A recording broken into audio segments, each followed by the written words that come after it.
यहाँ चाहिँ यो अब किचन बन्दैछ हाम्रो महोत्सवको उहाँहरू किचन टिम हुनुहुन्छ हामी उहाँहरूलाई जिम्मा दिएको छौँ हामीले किचन यहाँनिर बनाएर यहाँ पालसाल तागेर चित्र पारेर यहाँहरूले हेर्नु नि यहाँ यत्रै अर्को चिज बनाउनु अर्को केही पनि रहँदैन पछाडिबाट मान्छे चिन्छ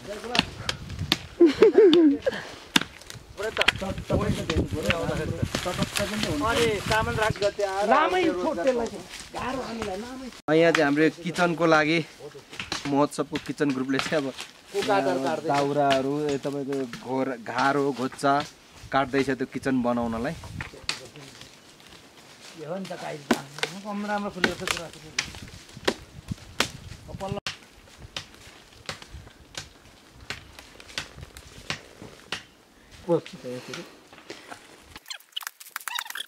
चढ्दैन नि एउटा समस्या पानी त अलिक तलबाट बोक्नुपर्छ कस्तो मेरो अलिक सानो खुकुरी भयो अलिक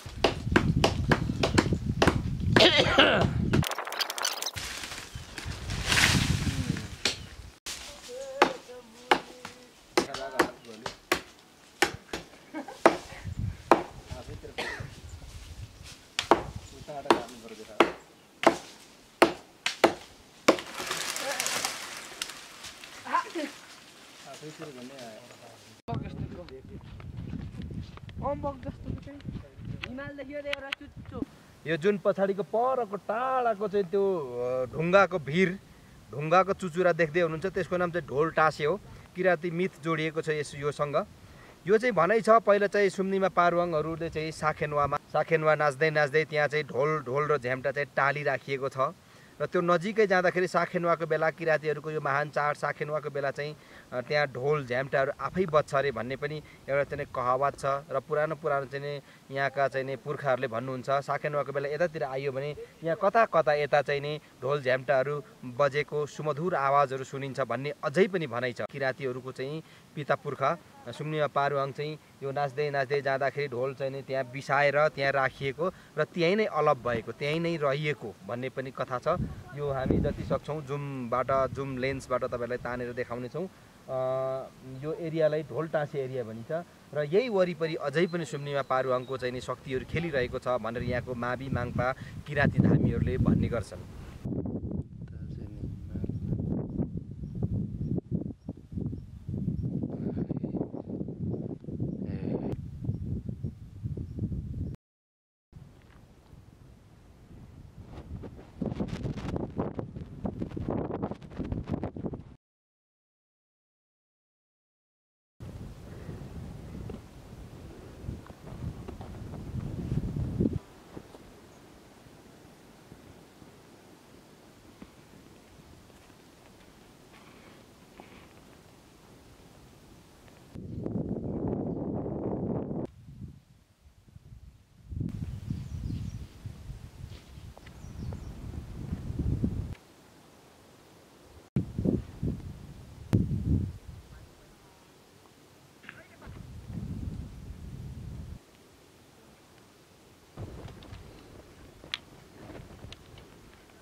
अगाडिको पुरालाई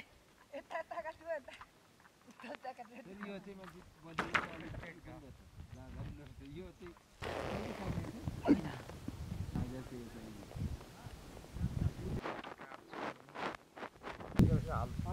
चित्रको लेभल बस्छ अनि तम्बु पनि तल पठाउँदैन ठ्याप्पै बस्छ अलिक गरिदिनुहोस् न ल म जान्छु कुकुरले भन्छ म जान्छु हेरेर सक्नु भएको पुग्नु कहाँ सक्छ दुईवटा सकेको यो कुमालाई गोहर मागेर बस्ने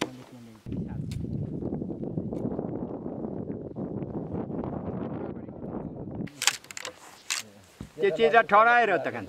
सुन ठडाएर ठिकै हो अर्को छैन ठिक हो रमेश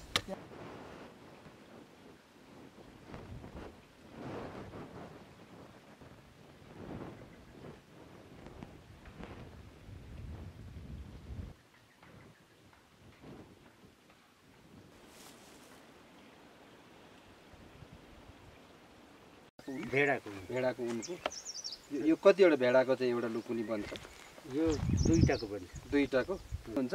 यो घुम्राडी चाहिँ बन्छ बनाउँदा हुन्छ होइन इस्टकोट बनाउँदा हुन्छ यो हजुर भोजपुरी कतिजना एउटा संयोजक पनि छु अब गाउँमा पनि अब धेरै